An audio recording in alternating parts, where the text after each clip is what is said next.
네, 한 주간 잘 보내셨나요? 천재고 변호사 증권고시 패스 시간이 돌아왔습니다. 리스칼슨의 행복의 원칙이라는 책 중에서 이런 글이 있습니다. 마음에도 경향이 있다. 흐르는 쪽으로 계속 흘러간다. 자기의 감정을 흘러가는 대로 내맡기는 것은 어린아이의 몫이다. 성숙함이란 자기 감정을 다스리는 것이다. 네, 시장에 있어서도 마찬가지일 것 같습니다. 오를 때는 한없이 오를 것 같은 느낌의 추격 매수를 하고 떨어질 땐 한없이 떨어질 것 같아서 그 투매에 동참하시는 것은 어떻게 보면 어린아이 같은 몫이죠. 내가 주식시장에서 좀 더 성숙하려면은 나의 감정이나 어떤 기대감을 다 배제를 하고 매매에 임하시는 게 가장 좋지 않을까 그런 생각이 듭니다.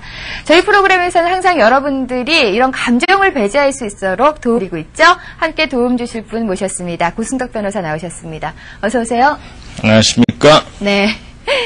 자, 이렇게 제가 같이 이제 방송을 하면서 저도 이제 배우잖아요. 그래서 이렇게 알려주신 대로 그래프를 보고 있으면 기술적 분석상으로 알려주신 대로만 하면은 큰 손실은 없는데 자꾸 아니야, 이건 이러니까 이럴 것이야 라는 기대 때문에 많은 분들이 손실을 보시는 것 같아요. 그렇죠. 예. 그 감이라고 하는 게 참 문제잖아요. 예. 제가 지금 3권을 마무리하고 있는데 그 첫 번째 나오는 부분에 그 도플러 효과라는 게 있습니다. 네.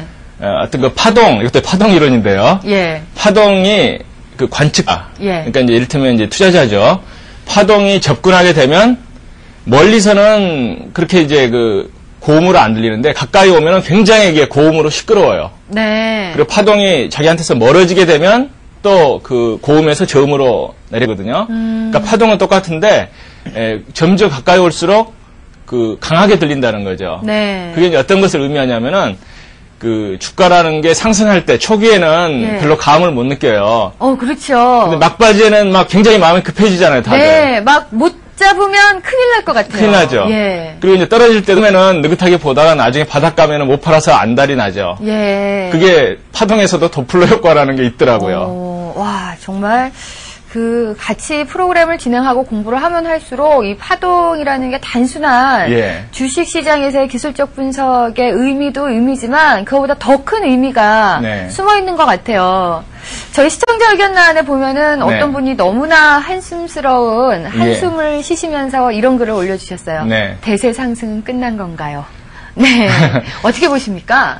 몇 달 전부터 저에게 질문하는 분들이 많이 있습니다. 그때 제가 말씀드린 게 첫 번째는 우리가 그 12평선 지지를 보자. 네, 월봉상이요. 예, 그렇습니다. 그러니까 12평선 지지가 한 달 가까이 나오려고 하다가 다시 그 밀리면서 음봉으로 깨졌거든요. 네. 그러면 두 번째는 뭐냐면 이제 22평선 지지가 문제죠. 예. 최근에 그 지수가 지금 반등하려고 뭐 있는 폼을 다 잡고 있는데 그게 22평선 지지 때문에 그렇습니다. 22평선 값이 얼마냐면은 659예요. 네. 659. 그래서 지금 지수가 660에 간 다음에 지금 그 반등의 모습을 보이고 있거든요. 그러니까 이것을 저는 그 월봉상 22평 지지의 모습으로 해석을 합니다. 그래서 지난주에 저희 한경와우TV 장중방송에 출연을 하셔서 660에서 670까지의 하락 가능성이 있고 그렇다면 거기서 지지가 될 것이다. 그렇게 말씀하신 거군요. 그렇습니다. 전부 그 원칙이 있잖아요. 예, 근데 아주 정확하게 맞히셨어요. 많은 분들이 그 월봉을 무시하시는데 큰 흐름은 월봉으로 이제 분석이 되잖아요. 그래서 저는 이제 대세 상승을 물어보셨기 때문에 봉이 22평선, 그러니까 660, 670 그 선에서 지지를 받고 그 다음에 월봉상의 5평선이 이제 상향으로 전환되면 굉장히 강한 힘이 나온다 이렇게 보고요. 월봉에서 그 상승 N자 위로 돌려면은 일단 주봉에서 5이평선이 쌍바닥이 나올 거라고 생각을 합니다. 그래서 주봉상의 5이평선 쌍바닥이라고 하는 것은 당장 오늘 내일 형성되는 게 아니고 한 달 정도 또는 2달 정도에 걸쳐서 형성이 될 거기 때문에 그 천천히 지켜보시는 게 해답 같습니다. 아, 그렇다면은 대세 상승이 되기 위해서는 일단은 좀 한 달에서 2달 정도의 기간이 필요하고, 네. 일단 주봉상에서 5위평이 쌍바닥을 이루고, 예. 월봉에서 5위평이 상향으로 가게 되면은, 네. 다시 한번 저희가 기대하는 대세 상승이 가능하다. 예. 만약에 그게 이루어지지 않는다면은, 하락으로 볼 수밖에 없겠네요. 네, 그렇게 되면, 예. 이제 큰 박스로 봐야 되겠죠. 네. 어떤 천을 뚫는 힘보다도, 네. 600을 저점으로 해가지고, 네. 600과 8,900 사이에서 이제 공방전이 네. 한 1년 가까이 갈 있습니다. 예. 근데 만약에, 월봉에서 5위평선이 상승 N자로 위로 치게 되면, 네. 그때는 저는 이번에는 한 1,500은 무난히 갈 것이다. 이렇게 이제 보는 거죠. 네. 자, 여러분들 이제 뭐 대세 상승은 끝난 건가 한숨 속에서 많은 질문이 있었는데 일단은 기간이 좀 필요할 것 같네요. 주봉이나 월봉상 이 5위평이 어떻게 움직이냐를 확인하기 위해서는 한 달이나 2달 정도의 기간이 필요하니까 뭐 지금 성급하게 너무 속상해하시거나 어떤 기대감을 갖기보다는 좀 느긋하게 이 기간을 보시는 게 좋을 것 같습니다. 근데 저는요, 네. 우리 시장도 중요하지만 네. 미국 시장도 상당히 중요하다고 보거든요. 네. 근데 미국 시장은 정말 이상해요. 뭐 많은 전문가들은 공매도 때문에 네. 조그마한 모멘텀이 있으면 매수세가 몰려서 급반등을 한다 이렇게 얘기를 하고 있는데 네네. 아니 뭐 올라도 한 다우 같은 경우는 200포인트, 300포인트고 네. 떨어져도 뭐 400포인트 떨어지고 네. 도대체 이런 갑작스러운 그 급반등이 왜 나타나는 건가요? 나스닥이 외바닥에서도 이제 급반등이 자주 나오고 있잖아요. 네. 분명히 그 말씀하신 것처럼 그 공매도에 따른 과매도가 예. 그 어떤 하락이 멈추는 듯하면 그 되사는 환매 때문에 그 반등이 나오는 건 사실입니다. 예. 그리고 갑자기 어떤 그 실적이 호전됐거나 어떤 호재들이 가끔씩 터지잖아요. 네, 그렇죠. 예, 그거라고 이제 다들 생각을 하시는데 네. 우리가 이제 기술적으로 이제 이야기를 할 수 있는 것은. 네. 그 스토캐스틱에 역시 비밀이 숨어 있다고 저는 말씀을 드릴 수가 있습니다. 아니 그러면 나스닥이나 다우지수가 이렇게 폭등하는 것도 예. 이 스토캐스틱에서 보여진다는 얘기인가요? 그렇습니다. 어머나. 예. 정말 굉장히 높은 확률로서 네. 말씀을 드릴 수가 있거든요. 제 책 1권에 보면은 예. 그 패스트 스토캐스틱이라고 하는 지표가 있습니다. 그렇죠. 그걸 제가 사실은 강조를 안 한 이유는 뭐냐면 확률이 70%가 안 되기 때문에 그래요. 그래서 저희는 항상 이 슬로우 스토캐스틱을 많이 예. 보잖아요. 예, 그게 정상이거든요. 예. 근데 패스트 스토캐스틱은 이제 어떠한 특성이 있냐면은, 네. 그 100이 되기도 하고, 0이 되기도 해요. 슬로우 스토캐스틱은 0과 100이 되는 경우는 거의 없거든요. 그렇죠. 근데 패스트 스토캐스틱은 100이 되는 때도 있고, 0 또는 5 이하로 되는 수가 있습니다. 네. 네. 그래서 나스닥 일봉 차트를 보면 네. 그 패스트 스토캐스틱이 5 이하로 떨어지는 날이 네. 그 외바닥의 바닥인 경우가 굉장히 많았더라 하는 거거든요. 그러면 네. 직접 한번 이 눈으로 봤으면 좋겠어요. 네. 나스닥 지수 예. 일봉 차트를 제가 한번 그 최근 걸 보여드리겠습니다. 네. 지금 이제 외바닥에서 반등들이 많이 나왔죠. 네. 가령 이때를 보면은 이게 6월 24일인데 패스트 스토캐스틱 그 숫자가 7.52였습니다. 네. 그래서 그 다음 날 이렇게 이틀에 걸쳐 가지고 반등이 나오는 걸 볼 수가 있죠. 그러네요. 예. 그다음에 이날은 스토캐스틱이 1.375였습니다. 오, 예. 그러고 나서 어때? 이틀간 좀 강했죠. 네. 그다음에 이날은 역시 10 이하입니다. 8.541. 네. 또 반등이 나오고요. 이날이 정말 예술인데요. 네. 패스트 스토캐스틱이 0.086. 1 이하죠. 그러니까 사실상 0입니다. 예. 그 다음날 폭등입니다.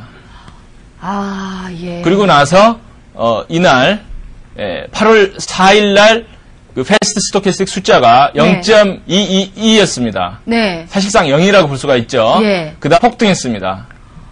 와, 정말 신기하네요. 놀라죠? 예. 이때도 보세요. 이때도 네. 1.262 6월 2일입니다. 예. 역시 그 다음날 반등이 나오는 걸 볼 수가 있죠. 그러니까 지금 그 나스닥의 지표는 네. 지금 이 하락자가 완성된 모습이기 때문에요. 예. 급락세가 나올 수밖에 없는 거거든요. 예. 근데 이런 와중에도 패스트 스토캐스틱이 0 가까이 접근하면 폭등이 나오더라 하는 참 희한한 기술적 그 분석을 할 수 있죠. 아니 그런데 그 패스트 스토캐스틱의 그 수치는 몇 초로 보나요? 저거 같은 경우는? 예, 지금 여기서는 지금 제가 빅차트.com을 보고 있는데요. 네. 5로 지금 설정이 돼 있고 이게 간편하게 볼 수 있는 그런 거죠. 아, 5요? 예. 그 어떤 설정을 하려고 하지 마시고 그 빅차트.com에 가시면 이미 그 간편하게 볼 수 있도록 설정이 되어 있습니다. 네. 그래서 이제 요즘 장에서 그 현물을 가지신 분들은 손실을 많이 보고 그렇죠. 선물 옵션 가지신 분들은 그 밑으로 그 베팅을 하신 분들은 이제 이익을 많이 내셨잖아요. 네. 그런 분이라고 하더라도 아침에 갭상승하게 되면 손해를 보잖아요. 그래요. 굿을 맞아요. 사가지고. 예. 그런 분들은 나스닥 일봉 차트가 10 이하로 그 들어가게 되면 오버나이트를 안 하시면 되죠. 네. 그게 굉장히 중요한 노하우입니다. 예. 근데 제가 지금 빅차트 보시면서 설명을 했을 때 슬쩍 보니까 나스닥에서 쌍바닥이 나온 것 같아요. 봉파동상. 예, 그렇습니다. 예. 쌍바닥이 봉파동 지금 나왔죠. 네. 근데 상당히 좀 유감스러운 건 뭐냐면은 지난번에 그 외바닥에서 V자로 반등을 한 다음에 다시 V자로 꺾였다는 거죠. 네. 그때 좀 약한 조정이 나왔으면 진짜 좋은 쌍바닥인데 V자 반등 후에 다시 역 V자 하락이 나왔기 때문에 지금은 그 매도세랑 매수세가 서로 굉장한 힘겨루기를 하고 있다고 보셔야 되죠. 그러니까 저는 그 감으로는 지금 나스닥은 그 중기적인 그 기술적 반등 시점에 와 있다고 분명히 저도 감으로 느끼. 그 도플러 효과가 또 있잖아요. 느끼는데 아직은 그 박자가 강한 하락 다음에 또 나오는 급반등이기 때문에 이게 정말 가려고 하면은 강한 상승 다음에 그 지수가 조정. 옆으로 가거나 또는 약한 조정이 나온 다음에 다시 양봉이 나와야지만이 이게 진정한 쌍바닥이라고 인정을 할 수 있는 거죠. 아, 정말 지난번에 제가 그 양파 얘기를 했는데 오늘도 또 그 생각이 드네요. 그냥 저희가 단순하게 쌍바닥 이게 아니고 이 강약을 정확하게 보고 그렇습니다. 판단을 해야지 이것이 진짜 쌍바닥인지 아니면 쌍바닥일 수도 있지만 또 고점에서 그대로 하락하면 쌍봉일 수도 있잖아요. 그렇죠. 이것을 판단할 수가 있다. 그렇기 때문에 항상 신중하게 판단을 해야 된다. 그런 생각이 드네요. 자, 지금 나스닥이 외바닥에서 강하게 반등하는 그 원인에 대해서 저희가 이제 좀 기술적 분석상으로 짚어봤는데 저희가 공부할 교재도 220페이지 외바닥 매수법이거든요. 우리 종합주가지수나 현물에서도 종목에서도 이런 것들이 적용이 되나요? 그렇습니다. 제가 이제 외바닥 매수법이라고 설명을 드렸는데 사실 외바닥 매수법은 파동 원리상은 그 정석이 아니죠. 그렇죠. 쌍바닥을 분명히 권해드렸고 그 외바닥은 위험하다고 하는 걸 제가 고지를 분명히 했습니다. 그러니까 외바닥에서 매수한다는 것은 일종의 선취매죠. 그 어떤 이게 최종 마지막 바닥일 거라고 하는 그런 감을 가지고 사시는 분들이 사실 그 당할 때 보면 바닥은 계속 꺼졌다라는 거거든요. 최근에도 참 바닥이 많이 꺼졌죠. 그 피해를 보신 분들이 정말 많습니다. 오늘이 바닥인 줄 알고 사면 내일은 오르는 것 같는데 안 팔면 추가 하락이 역시 또 더 강하고 그러다가 또 팔려고 하면 또 하루 올라주니까 또 못 팔고 또 며칠 더 내려가고 이러면서 이제 지하 몇 층까지 갔던 경험들이 좀 생생한데요. 그렇기 때문에 외바닥에서 선취매하는 것에 대해서는 상당히 조심하셔라 하는 이야기를 드리고요. 그리고 그 정말 파동 원리를 제대로 공부하지 않으신 분들은 그 외바닥에서는 차라리 안 사시는 게 낫다고 하는 게 제 조언입니다. 그리고 이제 또 한 가지 명심하셔야 될 것은 뭐냐면은 그 외바닥 선취매 이 기법 중에서 그 시장의 외바닥을 노리는 방법이 있고 개별 종목의 외바닥을 노리는 방법이 있습니다. 근데 시장의 외바닥은 비교적 확률이 굉장히 높습니다. 근데 그 개별 종목 외바닥은 조치해야 될 게 뭐냐면 그 시장이 정상적으로 움직일 때 특별한 종목만 그 외바닥 그 어떤 타이밍이 되면 그때는 괜찮아요. 근데 시장 자체가 꺾일 때 그 더 약하게 아니 더 강하게 하락하는 종목들이 있잖아요. 그런 종목들은 그 관심에서 지우셔야 되거든요. 근데 시장에 지금 하락세 있는데도 불구하고 네. 많은 분들이 시장보다도 더 강하게 하락하는 거. 네. 그러니까 시장은 그 어떤 쌍봉을 치고 무너지는데 개별 종목은 쌍봉도 안 나오고 그 바닥이 꺼지는 밀리는 N자형이라고 제가 책에 말하는 게 있잖아요. 네. 그걸 노리시는 분들이 많다는 거예요. 아, 그건 정말 위험한 거거든요. 그러니까 이 지금 말씀하신 것이 저희가 지난 시간에 큰 파동을 보고 예. 작은 파동을 봐라. 네. 그러니까 종합주가지수 시장의 움직임을 보고 그 후에 개별 종목의 움직임도 봐야 된다. 그거랑 그렇습니다. 일맥상통하네요. 예. 시장보다 약하게 움직이는 종목은 네. 그 노려서는 안 되는 거예요. 예. 그리고 수익도 별로 안 납니다. 네. 마음고생은 더 심하고요. 예, 그래서 그렇죠. 그걸 좀 명심해 주시기를 바랍니다. 네. 제가 최근에 그 재밌는 이야기를 들었어요. 우리 방송 중에 한번 공개를 해야 되겠는데 네. 그 어떤 분들이 예. 이건 뭐 정말 방송에서 한번 공개를 해야 됩니다. 네. 그 참 작전 아닌 작전을 하고 있더라는 거예요. 작전 아닌 작전이요? 예, 그게 이제 이런 겁니다. 어떤 그 재료 발표 며칠 전에 네. 그 입수하는 수가 많대요. 네. 그러니까 어떤 종목이 이제 참 중소형주에 그런 게 많잖아요. 네. 재료가 발표되기 며칠 전에 이제 그분이 그 재료를 입수를 많이 하는데 네. 그 며칠 전에 회원들이 이제 몇천 명이 있는데 네. 그 알려준다는 거예요. 아, 회원들한테. 예. 예. 재료가 며칠 있다 발표가 될 거다. 네. 뭐 늦으면 뭐 하루 전에도 이제 이야기를 해준대요. 예. 그럼 회원들이 이제 몇천 명이 사기 때문에 네. 생각해 보세요. 상 갈 수밖에 없죠. 올라갈 수밖에 없죠. 예. 그래서 이제 회원들은 불만이 없죠. 왜냐하면은 자기가 상한가 가기 전에 분명히 샀고, 예. 가고 나서 수익이 나죠. 네. 그러니까 빨리 움직이면은 분명히 그 먹고 나올 수 있는 그렇죠. 그 마진이 있죠. 예. 근데 그 제가 보니까 네. 진짜 그 세력들의 수익은 네. 참 올려서 버는 게 아니고 팔아서 버는 거예요. 네. 그러니까 거기서 이제 깨달은 게 뭐냐면 예. 그 지금까지는 우리가 생각할 때 세력은 자기가 자기 돈으로 사가지고 올려서 팔아야지 돈이 남는다고 생각을 하잖아요. 그렇죠. 지금까지 그렇게 생각했죠. 그렇게 생각을 했죠. 예. 근데 그 자기 휘하에 그 예. 회원들에게 정보를 줘가지고 올리잖아요. 예. 그러면 위에서 대주를 해가지고 쏟아 붓는 거예요. 어머나. 이해가 되세요? 그렇게 되면은 나중에 하락할 때 다시 매수해서 채워놓으면 되니까. 그러니까 네. 이런 그 신종 작전은 그 대주를 이용한 신종 작전이 성행을 하는데 예. 자기 돈 한 푼도 안 들이고 장사하는 겁니다. 그렇겠네요, 진짜. 옛날 세력은 자기 돈 들였었는데 예. 지금은 이제 정보를 퍼뜨려 가지고 그 막판에서 한 하루나 이틀 전에 올려놓고 네. 그 다음부터는 신나게 이제 팔아가지고 하락하면 이제 되사는 그런 그 신종 작전이 요즘 상당히 성행을 하고 있고요. 예. 그 금감원에서도 좀 그런 그 대주를 이용한 그 작전 아닌 작전 네. 이런 것도 좀 열심히 좀 잡아내셨으면 좋겠습니다. 아니 그런데 우리나라에서 네. 뭐 어떤 개인들이 대주를 할 수가 있나요? 그 세력은 가능하죠. 아. 그리고 예. 그 큰 손은 예. 기관이 아니라고 하더라도 네. 지금도 공매도가 행하여질 겁니다. 그 불법이죠? 저도 그걸 알고 있습니다.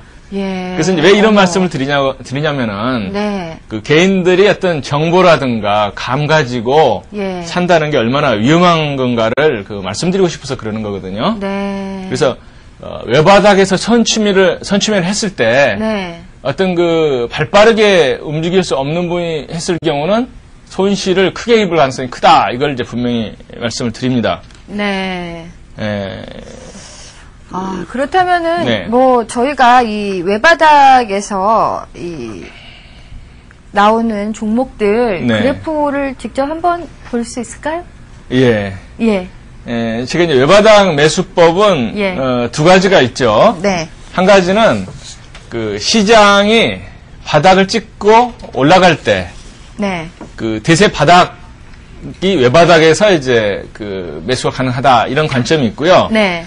그 다음에 종합지수가 하락하는 중간에도 어떠한 그 지판이 나타나면 네. 그 마치 그 나스닥에서 이제 내려가면서 반등이 한 번씩 나오면서 내려가는 것처럼 예.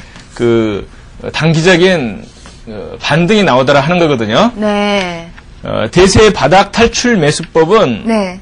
제가 가장 바람직한 투자 기법이라고 썼지만 사실은 저 항상 우리나라 현실에서 마음에 걸립니다. 예. 왜 그러냐면 실제로 우리나라에서 1000 이상 계속 치고 올라가는 게 별로 없었고, 그렇죠. 항상 10년 동안 1000을 위에 놓고 네. 3번인가 4번인가를 지금 꺾이는 마당이기 때문에 대형 우량주를 장기간 보유라고 말씀을 못 드리는데, 네. 제 책에서 말씀드린 그 대세 바닥 탈출 매수법이라고 하는 것은 네. 어떤 큰 파동을 보고 하는데, 이제 아까 말씀드린 것처럼 몇 년을 가지고 있어라 그런 이야기는 아니고요. 예. 저는 이제 기본적으로 우리나라에서는 아직까지는 3년짜리가 큰 파동에 속한다고 보기 때문에 네. 보유를 어떤 대세 바닥에서 잡았다고 하더라도 1년 이상 보유하기는 힘들다고 하는 게 제 생각이거든요. 네. 그래서 제 책에서 말씀드리는 것은 뭐냐면은 큰 파동을 보자. 그러면 큰 파동은 일본 같은 경우는 네. 우리가 보통 60일 이동 평균선을 가지고 판단을 하는데, 예. 121선 또는 241선까지도 우리가 본다고 하면, 네.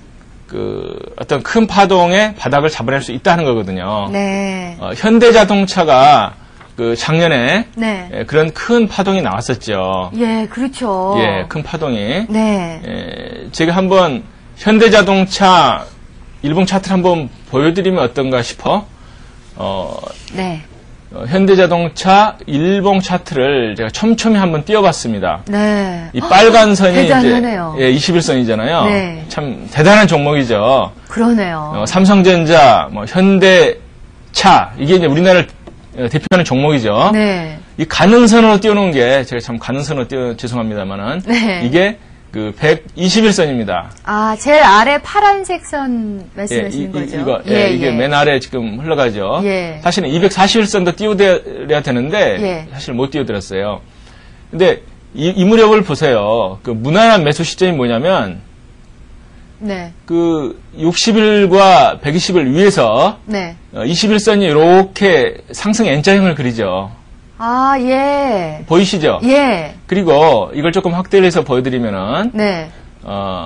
작년부터 이제 보는 게 맞거든요. 네. 그 위에서 다시 5일선이 어때요? 또 상승 N자를 만들죠. 그러네요. 그러니까 이런 시점은 정말 매수에 전혀 무리가 없는 시점입니다. 네. 어떤 박스권을 더구나 상향 탈출하면서 네. 상승 N자로 도는 이 지점, 이 포인트. 그러니까 이날은 절호의 매수 찬스죠. 네. 거의 한 2달간을 지지부진했잖아요. 두세 달을. 그렇죠. 그렇기 때문에 마음고생을 엄청 시켰지만 우리가 기술적 분석, 정석 투자, 이 파동을 잃어보면 이날이 정석 매수 타이밍이었습니다. 네. 역시 그날 매수하신 분들은 정말 한두 달 동안에 정신없이 주가가 오르는 것을 경험을 하셨겠죠. 그렇죠. 그리고 꺾일 때는 정확히 신호를 주죠. 네, 하락 N자형이네요. 예, 21선 밑에서 정확하게 예. N자 꺾여가지고 네. 팔라고 분명히 사인을 줍니다. 이때 금년에도 마찬가지예요. 예. 금년에도 보면은 이런 부근에서 역시 상승 N자가 완성이 확실하게 보여주죠. 네. 더구나 21선을 안 닿고 5일선이 위로 튀면 네. 강한 거거든요. 예. 그러니까 이런 때가 금년에서는 역시 절호의 매수 타이밍이고 네. 작년이나 금년이나 차트는 똑같이 움직이더라. 네. 파는 시점도 정확하게 똑같이 주죠. 네. 그러니까 이때 발빠르게 매도 못하신 분들은 이때 파시면 되는 거고 예. 매수 시점은 교과서대로 움직이더라 하는 거거든요. 네. 그러니까 이때 마음고생을 안 하시고 이때 중간에 추격 매수 하시더라도 이때 네. 사가지고 3만 원대에 사가지고 5만 원 넘어서 팔았기 때문에 금년 장사 다 하시는 거죠. 그렇죠. 지금 아니 손실이 몇십 프로씩 나는 상황에서 거의 100% 2배 정도 수익이 나는 건데 예. 아유 1년에 2배만 수익이 나도 100%만 수익이 나도 그렇습니다. 예. 그래서 제가 말씀드리는 게 어떤 중소형주 가지고 마음고생하실 필요 없이 네. 정말 현대차 너무 쉽잖아요. 네. 대한민국을 대표하는 종목. 그렇죠. 현대차만 가지고 작년하고 금년에 정말 이 파동 올려가지고 정석 투자를 하셨으면 네. 일단 100% 가까이 2년 동안 수익이 나는 거죠. 아 그렇게 말씀하시니까 네. 저는 갑자기 고 변호사님이 너무 원망스럽네요. 왜요? 아니 작년에 이런 책을 좀 내셨으면 우리 시청자분들 다 현대차 사셔가지고 100%씩 수익 나셨을 거 아니에요. 좀 일찍 내시지. 참 안타까운 게 그거예요. 예. 제가 책을 쓴 기간이 예. 대세 상승기였어요. 아, 그러니까요. 예. 그러니까 아까 제가 매수 타이밍이라고 말씀드린 그 시점부터 저는 열심히 그냥 타자를 치고 있었고, 예. 그 꺾이는 그 시점에서 탈고가 된 겁니다. 그러니까 기비분들한테 참 죄송한데요. 예. 그래도 예. 이 앞으로의 또 장을 대비하기 위해서 예. 지금부터라도 손실이라도 사실 줄이면은 예. 충분히 시장에서 살아남을 수가 있거든요. 그렇습니다. 예. 제가 드리는 말씀이 네. 하락할 때 잦은 매매를 하지 말고 맞아요. 운동을 하자. 네. 사실 제가 지난 한 주일 동안 예. 헬스클럽에 가가지고 예. 이틀에 한 번씩 한 40분간 달립니다. 네. 정말 제가 말씀드린 게 있잖아요. 건강이야말로 정말 장기 투자고 예. 우리나라 자본주의가 유지되는 한은 증시는 계속되기 때문에 올해 건강을 가지고 버티시는 분이 맞아요. 정말 진정한 승리자다 네. 이렇게 말씀을 드릴 수가 있습니다. 정말 올해 만약에 시장이 안 좋더라도 네. 건강 지키면서 예. 원금만 보존하시면은 네. 앞으로 시장은 또 얼마든지 오를 가능성이 있으니까 그렇죠. 그때 이제 모든 걸 다 복구하시면 되니까 절대 급한 마음 갖고 괜히 매매를 자주 하시는 건 안 좋을 것 같네요. 네, 예. 그렇죠. 네. 그 다음에 어떤 큰 파동을 이용한 대세 바닥을 말씀드리고, 네. 그 다음 제가 이제 단타, 네. 그게 종합주가지수 진바닥 매수법이라고 하는 겁니다. 네. 실전에서 이제 이것에 대한 확률, 네. 그것은 우리가 종합주가지수 과거 차트에서 네. 검증을 해보실 수가 있거든요. 네. 제가 종합주가지수 차트를 만들 때 네. 제가 권하는 보조지표가 몇 가지가 있죠. 네. 우리가 보통 보는 투자 심리선과 이격도를 보시고 예. 그 다음에 종합주가지수 차트를 보실 때는 스토캐스틱 세 가지를 한꺼번에 보시라. 네. 그게 533, 1066, 20, 12. 예. 그러니까 5가지 지표를 보조지표로 밑에 넣고 보시는 거죠. 네. 그러니까 다른 분들과 제 분석법의 차이는 예. 다른 지저분한 지표를 안 본다는 거죠. 예. 지저분한 지표가 되게 많아요. 근데 지표가 예. 진짜 많아요. 많죠. 예. 여러 가지 지표를 보시면 예. 판단을 정확하게 하실 수가 없는 것이 이 지표는 위고 이 지표는 밑이고 이 지표는 중간이다. 네. 도대체 뭘 가지고 판단하실 겁니까? 맞아요. 그런 경우가 가끔 있어요. 그렇죠. 예. 그런 경우에 자꾸 자기가 원하는 지표를 보게 되는 거예요. 자기가 상승세라고 보고 싶을 때는 그렇죠. 자꾸 상승 쪽 보조지표가 눈에 더 크게 들어오고 네. 또 대세가 하락했는데도 불구하고 자꾸 그런 마음이 나게 되면 손실이 크지. 그렇죠. 그러면 안 보는 이만 못하죠. 네. 그래서 제가 다른 지표 다 빼고 네. 정말 파동 관점에서 가장 알짜만 보자 하는 게 조금 전에 말씀드린 그거거든요. 네. 그래서 이제 어떤 포인트가 있냐면은 진바닥 단타라고 하는 것은 뭐냐면 보조지표를 이용한 거죠. 네. 왜냐하면 기본 일봉의 파동은 지금 네. 외바닥이기 때문에 어떤 쌍바닥 매수 신호를 안 보여주는 거죠. 예. 근데 보조지표는 쌍바닥을 보여주더라 하는 거예요. 예. 그래서 제 책에서는 이 보조지표 쌍바닥도 여러 가지를 우리가 한꺼번에 놓고 보면 네. 어떤 단타 시점을 잡는 게 확률상 좋을 수가 있다 하는 관점에서 이제 말씀을 드리는 거거든요. 네. 그럼 그런 게 뭐냐 하는 겁니다. 예. 우리가 보조지표를 이용할 때 주의하셔야 될 것은 뭐냐면 침체권에 들어간 시점이 매수 시점이 아니고 네. 나오는 시점이 매수 시점이다라 하는 거예요. 네. 굉장히 정말 중요한 포인트입니다. 예. 왜냐하면 보조지표가 침체권에 들어갈 때 쏘게 되면 네. 며칠 더 들어가가지고 나올 때 반등은 분명히 나오지만 그 반등이 약할 때는 어떤 수익이 없는 거죠. 그렇죠. 마음고생만 하고 예. 실제로 올라가고 반등이 나왔을 때는 내 손에 쥐어지는 수익은 하나도 없는 거죠. 네. 예. 그래서 제 책에서 권하는 것은 뭐냐면은 네. 우리가 아주 최외바닥을 노리려고 침체권에 들어갈 때 쏘다 보면 네. 오히려 바닥이 계속 꺼지는 수가 있기 때문에 우리가 위험부담할 필요가 없다는 거죠. 예. 만약에 그런 분이 정말 운 좋게 외바닥에서 잡았다고 하더라도 이건 운이 좋아서 잡은 거지 네. 기술이 좋아서 잡은 게 아니에요. 예. 그러니까 그런 분들은 한 번 잡아가지고 수익이 나게 되면 네. 그 다음에 재미 붙여가지고 다음에 두 번 들어가서 먹은 걸 전부 이렇게 하게 됩니다. 예. 그건 올바른 게 아니거든요. 그렇죠. 그러니까 수익이 날 때 조금 다른 분들 말씀처럼 그 무릎에서 잡는 것 같이 조금 덜 먹더라도 네. 안전하게 조금 먹고 나오는 게 낫지. 한 번은 많이 먹고 두 번 더 크게 이렇게 하게 되면 안 된다는 거죠. 네. 제가 이제 그 중기 매수법, 네. 이게 정말 어떻게 보면 단타죠. 네.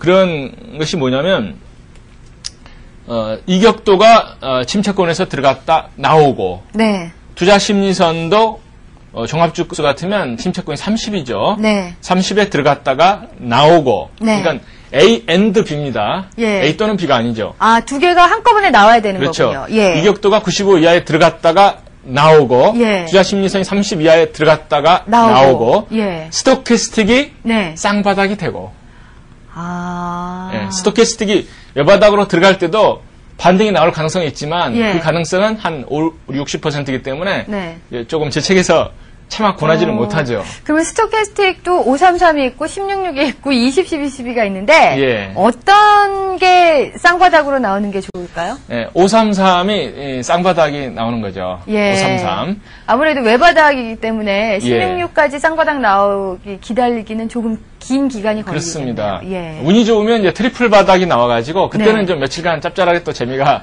예. 외바닥에서 나올 수도 있습니다. 네. 그리고 이제 스토캐스틱 166. 네. 스토캐스틱 166이라고 하는 것은 11선이 상향 전환되기 전에 미리 스토캐스틱 10 변수는 미리 상승 전환하더라 네. 하는 그 포인트잖아요. 네. 그렇기 때문에 우리가 스토캐스틱 쌍바닥이 나오고 166까지 골드가 나오면 네. 이런 모든 것들이 어우러지면 그때는 좀 며칠간 단타가 나올 수가 있다는 거죠. 아, 지금 말씀을 듣고 보니까 네. 상당히 신중해야 될 것 같아요. 예. 이 파동 원리의 가장 기본은 네. 조급함을 없애고 네. 신중하게 여러 개를 확인해보고 네. 들어간다. 그렇습니다. 그게 가장 중요한 포인트겠네요. 예. 최근에 장세에서 한번 확인을 해드릴게요. 그걸. 네네. 저희가 이 종합주가지수를 보면서 배우는 게 상당히 네. 재밌더라고요. 그렇죠. 예. 한번 보여주세요. 어떤 종합주가지수 일봉 차트를 보게 되면 네. 침체권에서 이제 급락들이 많이 나오죠. 네. 급락들이 많이 나오는데 예. 정적인 시장 같으면 그런 모습들이 나오는 것을 많이 볼 수가 있습니다. 네.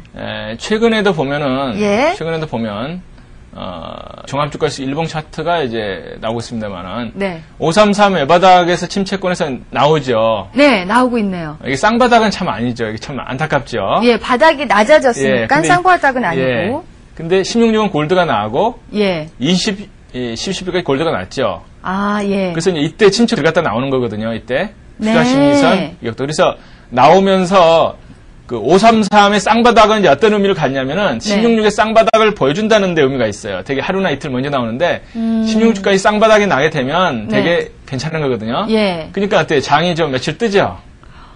와, 그런데 너무 신기하게 네. 일봉도 520평 위로 올라가고 533, 166, 20, 12, 다 12, 올라가죠. 이격도, 심리도 다 나오고 있는 상황이네요. 예, 그때 이제 한 번씩 반등이 나옵니다. 예. 근데 이제 최근에 네. 움직임을 보게 되면 네. 어때 쌍바닥이 나왔죠. 네. 533이 나오고 예. 근데 166은 아직 안 나왔죠. 예. 그래서 이때는 골드가 안 나왔기 때문에 이렇게 눌려서 밑으로 한번 내려갑니다. 네. 그럼 우리가 이제 최근 지수에 관심을 갖는다고 하면 네. 자, 166이 위로 돌 것인가가 관심이죠. 네. 그래서 어떤 관점을 가지시면 되냐면은 네. 자, 16이 골드가 나는 걸 보시고 네. 그다음에 이게 이제 쌍바닥이 그럼 당연히 나오겠죠. 예. 그다음에 일봉에서 네. 11선 지지가 나오게 되면 이 부분에서 네. 지수는 위로 강하게 친다는 걸 우리가 생각할 수가 있습니다. 아, 여러분들 지금 빨리 적어놔야겠네요. 예. 533이 일단은 쌍바닥이 나오고. 첫 번째 신호. 예. 두 번째 신호 여기가 골드가 나와야 되고. 네. 세 번째 신호는 11선의 지지가 돼야 된다. 예, 그렇게 네. 되면 어떤 하루 단타가 아니고 네. 며칠 단타가 가능한 겁니다. 네. 만약에 그런 사인이 안 나올 때는 네. 외바닥 3일 반등은 매도 관점이라 하는 걸 생각을 하셔야지 돼요. 네. 되게 외바닥에서 3일간 강하게 반등하게 되면 네. 위로 가더라도 눌렸다 가는 거거든요. 예. 그러니까 일단 한번 던지고 그 다음에 눌리는 모습에서 양호하게 이렇게 조정을 받다가 다시 양봉이 나오는 시점이 재매수 타이밍이다. 이걸 이제 잊지 마시고요. 네. 그 다음에 외바닥에서 제가 일봉을 가지고만 주로 설명을 드렸지만 네. 그 외바닥에서는 30분봉을 꼭 보시라 하는 이야기입니다. 네. 굉장히 강의 중에 강조를 많이 해드렸죠. 맞아요. 예. 그래서 외바닥이라고 하더라도 그 30분봉을 보시게 되면 어떤 그 쌍바닥이 나온다거나 네. 또 제가 강조하는 게 그거죠. 종합주가지수 차트에서도 그 스토캐스틱 세 가지를 놓고 보시라. 533, 166, 20, 72. 근데 기본봉이 그 30봉에서는 뭡니까? 166. 166이죠? 예. 그래서 166이 쌍바닥 또는 트리플 바닥이 나게 되면 네. 지수가 위로 한 번씩 칠 가능성이 굉장히 크다는 거죠. 네. 최근에도 계속 증명이 되고 있죠. 예. 그 선물 옵션 하신 분들은 그런 관점에서 접근하시면 굉장히 수익이 괜찮았다 이렇게 이제 말씀을 드릴 수가 있죠. 지난 화요일 같은 경우 이 네. 시장이 진짜 시작부터 네. 660으로 거의 네. 시작을 해서 네. 너무나 걱정을 많이 했는데 네. 그날 제가 보니까요. 네. 30분봉에서 166이 네. 쌍바닥이 나오더라고요. 참 기가 막힌 거 아니에요? 그러고 나서 그 다음날 반등을 했거든요. 그러니까 이제 유수민 씨도 참 도사가 다 되셨는데 예. 그냥 말씀 나온 김에 네. 지수의 30분봉을 한번 보겠습니다. 종합주가지수 30분봉 차트입니다. 네. 참 놀랄 노자예요. 네. 이게 8월 6일 날 화요일이 되겠죠. 네. 화요일인데 166에서 네. 이때는 외바닥이기 때문에 이때는 매수 타이밍이 아니죠. 네. 그러니까 533은 쌍바닥인 것처럼 보이지만 이건 진정한 게 아니었습니다. 네. 16이 기본인데 저점이 하락을 했죠. 예. 근데 이날은 어때요? 이날은 분명히 16이 쌍바닥이 났죠. 네. 오후에 굉장히 확인이 됐죠, 이때. 그렇죠. 그러니까 이런 때는 뭐 선물 옵션을 위로 생각을 하시거나 네. 최소한도 푹 가지고 오버나이트 하시면은 안 되죠. 네. 그리고 현물하신 분들은 대형주를 한번 노리시면은 괜찮았다는 거죠. 네. 그러니까 이런 때 차 같은 거 사시면 얼마나 무리가 없습니까? 그렇죠. 예. 예. 아우, 진짜, 지난주부터 네. 저희 프로그램에서 가장 많이 나오는 말이 뭔지 아세요? 뭡니까? 예, 놀랄 노자요. 제가 지난 프로그램을 한번 이렇게 재방송을 보면서, 네. 그러니까 놀랄 노자 한 3번이 나왔거든요. 근데 예. 오늘도 벌써 이제 한 번이 나왔습니다. 네. 놀랄 노자가 얼마나 나올지. 예. 진짜 신기하네요. 예. 자, 네. 그래서 저희가 이제 지금 교재로 보면은 30페이지까지 말씀을 드렸고 네, 개별 종목 바닥 매수법이라고 해서 제가 예시를 해드린 게 네. 역시 조금 전에 제가 차트를 보여드린 네. 현대차였죠. 예. 그래서 개별 종목 경우에는 다만 어떤 약간 지나치게 민감하게 반응을 할 수가 있기 때문에 네. 투심리선이라든가 이격도를 종합주가지수보다는 조금 더 세게 보시라 하는 거죠. 네. 그러니까 어떤 투자 심리선 같은 경우도 70보다는 80을 더 보시는 게 좋고 예. 침체권도 30보다는 20을 이제 기준으로 하시는 게 조금 더 신중하고 정확하다 이런 말씀을 드릴 수가 있습니다. 네. 어디까지나 지수보다 종합주가 지수보다 약하게 움직이는 종목은 절대 노리지 마시라는 걸 분명히 말씀을 드립니다. 네. 지난 하락장에서 어설프게 파동 원리 공부하신 분들이 많이 깨지셨어요. 예. 좀 약한 종목을 노리니까 그런 거거든요. 예. 그 다음에 제가 이제 코스닥 지수 이것도 말씀을 드렸는데, 네. 코스닥은 종합주가 지수를 가지고 볼 때는 어떤 개별 종목 정도밖에는 안 됩니다. 예. 우리나라 종합주가 지수가 미국 투자자들한테는 미국의 개별 종목보다도 약한 종목이죠. 그렇죠. 예. 미국 같으면 한 종목 다 팔면 우리나라 모든 상장기업 주식을 다 사버리죠. 예. 그러니까 미국은 참 정말 부자한 나라예요. 정말 부자인 것 같아요. 그렇잖아요. 그것처럼 우리나라 종합주가지수의 거래소의 거대한 흐름으로 보게 되면 코스닥의 중소형주는 정말 이건 정말 개별 종목 하나밖에는 해당이 안 되는 거거든요. 네. 그렇기 때문에 제가 드리는 말씀은 뭐냐면 코스닥 지수 차트를 보실 때 항상 종합주가지수 차트를 먼저 보시고 대세를 판단한 다음에 보시라 하는 거예요. 그러니까 코스닥 지수 자체도 종합주가 지수가 큰 파동이니까 큰 파동을 보신 후에 코스닥 지수를 보고 판단을 해라. 그렇습니다. 이런 말씀이시군요. 예. 코스닥 지수는 시장 흐름에 굉장히 민감합니다. 네. 코스 종목을 매매하시는 분들은 특히 그걸 많이 느끼실 거예요. 예. 어떻게 이제 민감하냐면은 종합주가지수가 어떤 대세 하락기다 하게 되면 앞장서서 코스닥은 정신없이 빠지는 경향이 있죠. 예, 맞아요. 종합이 네. 한 3% 빠지면 코스닥은 뭐 한가갈 수도 있습니다. 네. 코스닥과 종합이 이제 따로 노는 수가 있어요. 따로 노는 수는 언제냐면 시장 체력이 강할 때. 네. 구체적으로 말씀을 드린다면 대세 상승기에 종합주가지수가 이제 한 달간 쉬는 수가 있어요. 네. 그 5일선이 그 21선 위에서 그 눌림목을 주면서 쉬는 기간. 네. 그런 기간은 그 시장 흐름이 강하기 때문에 사람들이 심리적으로도 그 종합에서, 그러니까 거래소에서 나온 돈을 가지고 자꾸 그 중소형주 코스닥으로 들어가고 싶죠. 네. 그렇기 때문에 그 종합은 꺾이고 코스닥은 올라가는 그 거꾸로 된 그 차별화 장세가 생길 수가 있지만 예. 종합이 지금 대세 하락하고 있는데 네. 그 돈을 가지고 코스닥 간다고 하는 것은 그건 정말 누구 말대로 후라이팬에서 뭐 나와서 불 속에 뛰어드는 격이거든요. 예. 뭐 서양석당 그런 게 있잖아요. 그러니까 그런 게 되기 때문에 예. 그 코스닥 매매하시는 분들은 시장 흐름을 분명히 그 제대로 보셔야 됩니다. 네. 아무래도 종합주가지수가 먼저 네. 오른다고 한다면, 네. 뭐 한 3개월 정도 양봉이 나온다면, 예. 그리고 나서 1개월 조정하면은 그동안 못 오른 코스닥을 보게 되잖아요. 그렇죠. 아, 종합지수가 이만큼 올랐으니까 이제 코스닥도 오르겠구나. 네. 해서 자금이 글로 들어갈 수도 있다. 예. 예, 맞는 말인 것 같네요. 지금까지 흐름을 보니까 네. 그랬던 것 같아요. 그렇죠. 예.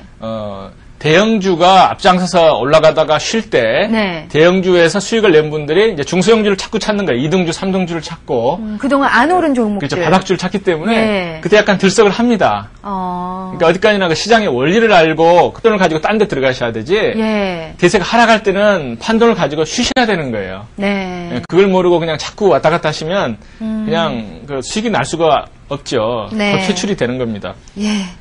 자, 그리고 교재 234페이지 보니까 예. 하락갭 매수법인데 매수법이 있죠.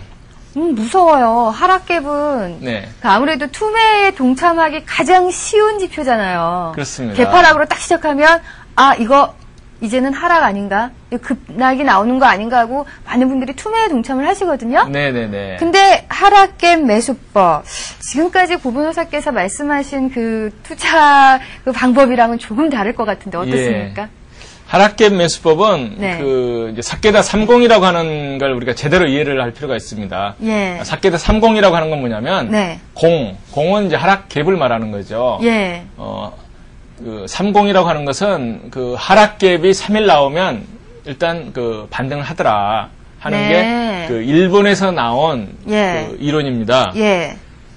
우리나라 종합주가지수는 제가 지난 시간에 이제 말씀을 드린 기억이 나는데 그게 네. 뭐냐면 그 하락을 할 때 이틀째 반등이 나오면 그 갭을 메꾸려고 한번 이렇게 장중에 한번 올라온다는 거죠. 예. 그리고 3일째 또 갭이 또 나왔습니다. 그러니까 예. 첫날 갭은 그 다음날이라든가 2, 3일 안에 못 메우면 이제 그 저항선이 돼버리죠. 예. 상당한 저항선이 돼버리고 그 다음날 또 갭이 나왔을 때는 그 메꾸려고 시도를 합니다. 네. 근데 그렇기 때문에 이제 아침에는 매도가 아니고 그 들어줄 때를 이용한 그 차라리 매도를 노리는 게 낫죠. 그러니까 반등 후에 이제 꺾일 때가 매도 타이밍이지 아침에는 오히려 그 기다려야겠네요. 단타 매수 타이밍일 수가 있죠. 예, 그렇겠네요. 그렇죠. 고수들은 이제 20대 아침에 단타 매수에 들어가죠. 예. 근데 그게 반등을 시도했는데 또 못 메꿨습니다. 그럼 네. 20이 완성이 되는 거죠. 예. 그럼 세 번째 또 하락을 했습니다. 네. 그때는 절호의 단타 매수 타이밍이죠. 네. 세 번째 갭은 제가 말씀드렸잖아요. 예. 종합주가지수 세 번째 갭은 반드시 메꾼다. 네. 그러니까 그날 대형주로 같은 경우 매수하신 분들은 분명히 단타 먹고 나올 수가 있습니다. 그게 바로 이제 하락 갭 매수법이거든요. 예. 그래서 그건 정말 그 노하우에 정말 해당이 되는 건데요. 우리 김정철 소장님이 그걸 굉장히 강조를 하셨어요. 네. 그분한테 제가 크레딧을 드리겠습니다. 예. 그래서 이 30 매수법은 네. 그 일반 개미들은 그 제대로 책을 공부하지 않으신 분들은 그 매수를 하지 마시고요. 아시는 분들은 그 중간중간 하락장에서도 단타를 드실 수가 있는 그런 참 유용한 기법이라고 할 수가 있습니다. 자, 그러니까 한번 정리를 해보면 네. 첫 번째 하락갭은 네. 못 메우고 계속 하락할 가능성이 있고 네. 두 번째에 하락갭이 나오면은 네. 그때 이제 장중에 반등 시도를 한다. 네. 그러니까 그때 겁나서 아침부터 매도를 하시는 것보다 네. 일단은 하루 단타로 약간 접근이 가능하고 그렇습니다. 그런데 여기서 장중 반등을 하고 다시 만약에 무너지고 세 번째 갭이 나온다면 네. 그때 절호의 매수 찬스다. 단타 타이밍이죠. 단타로요. 예, 이게 중요합니다. 단기적으로. 그렇습니다. 그때 또 괜히 매수하셔서 끝까지 갖고 계시면 며칠 가고 계시면 또 큰일 나잖아요. 예. 뭐 아쉬운 보람이 없죠. 네. 정말 참 오묘하네요. 예. 제가 이제 구별을 부탁드리는 게 있죠. 네. 그 30 매수법과 하락 돌파하게 매도법이 있다.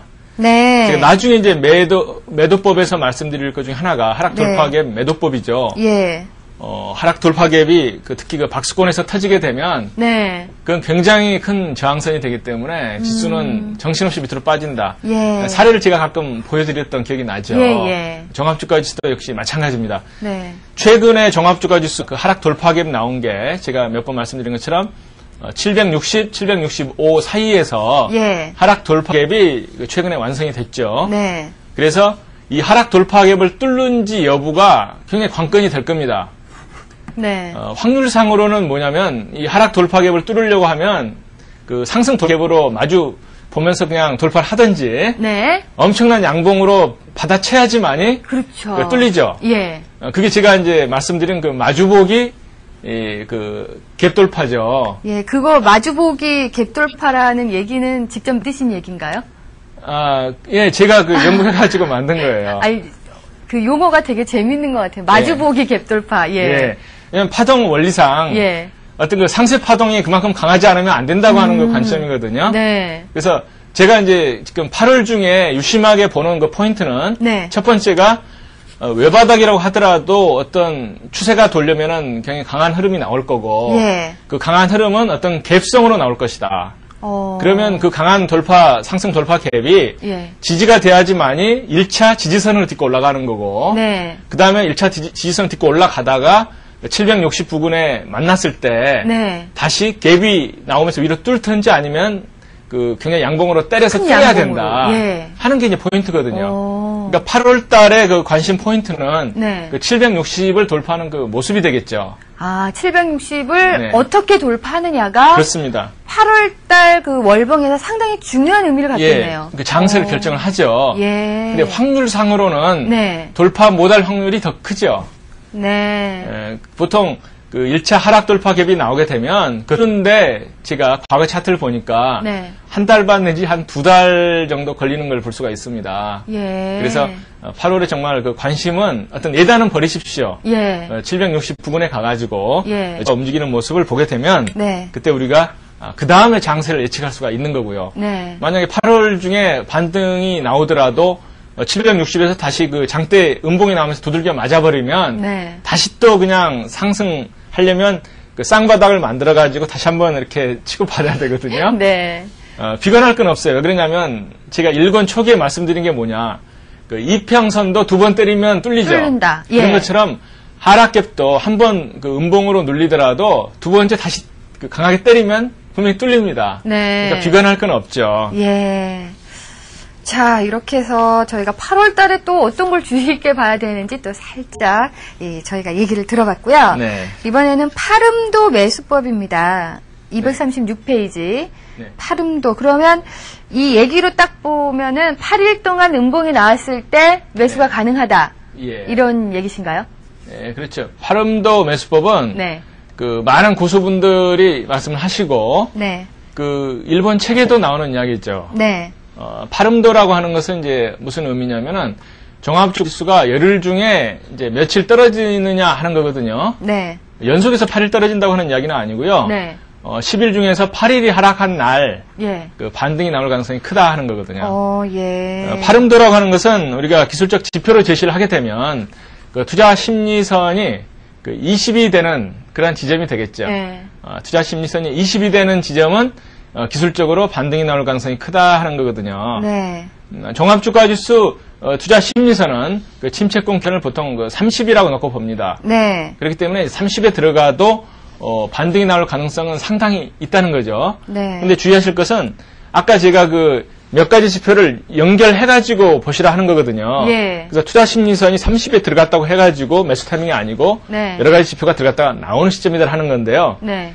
이 파름도 매수법은 뭐냐면 다른 보조 지표는 아직 침체권에서 안 빠져나왔더라도 네. 그 투자 심리선이 20으로 떨어지게 되면 네. 그 외바닥에서 한 번씩 그 반등이 나올 가능성이 있다는 그런 이야기거든요. 그러니까 일단은 8일 동안 이제 음봉이 나오고 네. 다른 보조 지표들은 침체권에 있더라도 투자 심리선이 20으로 떨어진 거면 네. 단기적인 매수가 가능하다. 그렇습니다. 예. 근데 중요한 것은 8일이나 10일 동안 음봉이 나와야 한다는 거죠. 또 괜히 그거 없이 예. 또 다 침체권에 있는데 매수 들어가셨다가 또 마음고생 많이 하시면 어떡해요? 그렇습니다. 예. 그러니까 파름도라고 하는 것은 그 음봉 8개가 연속 나오라는 이야기는 아니고 네. 10일 중에 8개가 음봉이라는 이야기죠. 아, 예. 하락이. 네. 최근에 그 투자 심리선이 20으로 떨어진 적이 거의 없었습니다. 네. 금년에 네. 종합주가지수 차트를 보시면은 예. 투자 심리선이 20이 되는 날이 하루도 없었어요. 아, 예. 그러니까 하루라도 나오면 그날 그 확률상 한번 네. 위로 한번 쏘겠다. 아무리 네. 강하게 떨어져도. 예. 그러니까 확률상으로는 뭐 파름도 매수법은 한 60% 내지는 70% 정도 해당되는 그래도 나름대로 상당한 확률을 가지죠. 예. 근데 금년에는 한 번도 없었다는 겁니다. 네. 근데 작년에 있었어요. 작년에. 네. 금년에는 없었고 작년에 있었는데 예. 그 역사의 현장을 한번 볼까요? 아, 예. 작년에 과연 언제 그 파름도의 투자 심리 20 이하가 생겼고 네. 또 그 후의 모습이 어떻게 됐는지 한번 봤으면 좋겠네요. 예. 근데 실망하실 겁니다. 네. 금년에는 제가 보여드릴 그런 그 시점이 없죠. 예. 20 자체가 안 됐기 때문에 예. 제가 종합주가지수 차트를 예. 그 투자 심리선 기준을 저는 이제 그 이 파름도 법칙을 적용하기 위해서 네. 사실 저는 투자 심리선 침체권을 20을 놓고 보는 거거든요. 네. 근데 20을 놓고 봤을 때 네, 한번 볼까요? 작년에 하루가 있었어요. 근데 실망스럽네요, 정말. 예. 어디 볼까요? 그 비행기 떨어지기 전이에요. 아. 비행기 떨어지기 네. 전에 자, 이날이 딱 투자 심리선 20일, 이 선이 20이거든요. 네. 딱 닿았죠. 예. 닿았는데 그 다음 날 반등 시도는 분명히 있었습니다. 네, 있었네요. 단타는 분명히 나왔죠. 예. 근데 어때요? 어머, 비행기가 떨어져 버렸네요. 문자 그대로 단타죠. 예. 그 다음에 이때는 어때요? 이때는 좀 괜찮았죠. 저 때는 많이 올랐네요. 예, 그렇죠. 이때는 어때요? 저 20으로 들어간 날, 예. 이틀간 반등이 나와서 괜찮았죠. 네. 근데 열바닥이기 때문에 3일째 반등해서 눌렸죠. 아, 예. 그 다음에 이때는 어때요? 20으로, 10으로 들어갔네요. 예. 이게, 작년에, 2001년도 4월 9일 날 20이 돼가지고 하루 더 들어갔어요. 그러니까 이날 아마 비관하신 개미분들이 많았을 거예요. 근데 네. 그 다음날부터 장은 폭등을 했습니다. 네, 그러네요. 괜찮았죠? 예. 그 다음에 그 앞에도 마찬가지네요. 네. 그 앞에도 이 선을 닿는 시점이 네. 이날이죠, 이날. 네. 이 부분이죠. 투자 심리선이 20으로 떨어진 날이죠. 네. 그러고 나서 장은 단기적으로 분명히 엄청난 반등이 나왔습니다. 그러네요. 그래서 네. 제가 이제 말씀드리려고 하는 건 뭐냐면, 예. 이 파름도 매수법이 짭짤한 수익을 낼 때도 있고, 아닐 때도 있어요. 있다. 예. 근데 파름도, 그러니까 투자 심리선이 20이 되게 되면, 장이 그 다음날이라든가 이틀 안에 어떤 그 급락이 나오지는 않아요. 한 이틀간은 버티고, 그 다음 네. 비행기가 떨어지더라도 떨어집니다. 예. 그렇기 때문에, 파름도 매수법을 종합주가지수 차트에 네. 적용하시면 괜찮고요. 예. 주의하실 점은 뭐냐? 예. 개별 종목에는 적용을 하지 마십시오. 아, 예. 종합주가지수가 제대로 가고 있는데 네. 어떤 개별 종목에 파름도가 나왔다. 네. 그것은 뭐냐면은 그 부도가 날 징조입니다. 예. 그러니까 종합주가지수는 그 어떤 그 과매도가 나오게 되면 이렇게 튈 그런 가능성이 많지만 네. 시장은 정상적으로 가고 있는데 어떤 종목이 파름도가 나왔다. 네. 뭐 하한가리 7번 쳤다. 그 종목은 잘못 사시면 그 상장 폐지가 됩니다. 네. 그렇기 때문에 절대 조심을 하셔야 되고요. 예, 아주 중요한 얘기입니다. 개별 종목은 8일, 열흘 중에 8일이 음선이 나왔다 그러면 큰일 날 수도 있다라는 거 잊지 마시고요. 예. 자, 그 다음에 저희가 하락의 그 매수법이 있었는데 이번엔 상승갭 추격 매수법이거든요. 네. 근데 시간이 얼마 안 남아서요. 좀 짧게 말씀을 해주셔야 될 것 같아요. 예. 사실은 제 책에서도 짧게 썼어요. 네. 왜 그러냐면 여러 번 제가 강조를 해드린 겁니다. 그러니까 그 강의 앞부분을 보시고 혹시 부족하신 분들은 그 책을 한번 그 부분을 다시 읽으시면 그 지수 상승갭 돌파가 나올 때 매수하시면 그 지지가 딛고 올라가니까 무리가 없다 하는 걸 아시면 편하실 거예요. 네. 자, 상승갭 추격 매수법은 저희가 계속 말씀드렸습니다. 이 박스권이라고 보기 때문에 박스권을 돌파한 이후 30분 봉에서 계속해서 이제 옆으로 가면서 무너지지 않고 있고, 그다음에 거래량이 커지면서 큰 양복이 나오면 추격 매수가 가능하다. 네, 일봉에서도 그 비행기 떨어지고 나서 그 10월 초의 모습을 보시면 그 상승 돌파갭이 나오면서 지지선이 나오죠. 그래서 이 상승 돌파갭은 일봉에서 나오게 되면 어떤 그 추세 흐름이 실내성이 굉장히 크다는 걸 아시면 좋으실 거예요. 네. 자, 이렇게 해서 저희가 외바닥 매수법에 대해서 자세하게 알려드렸습니다. 자, 오늘도 참 좋은 말씀 많이 해주셨죠? 고순탁 변호사 감사드립니다.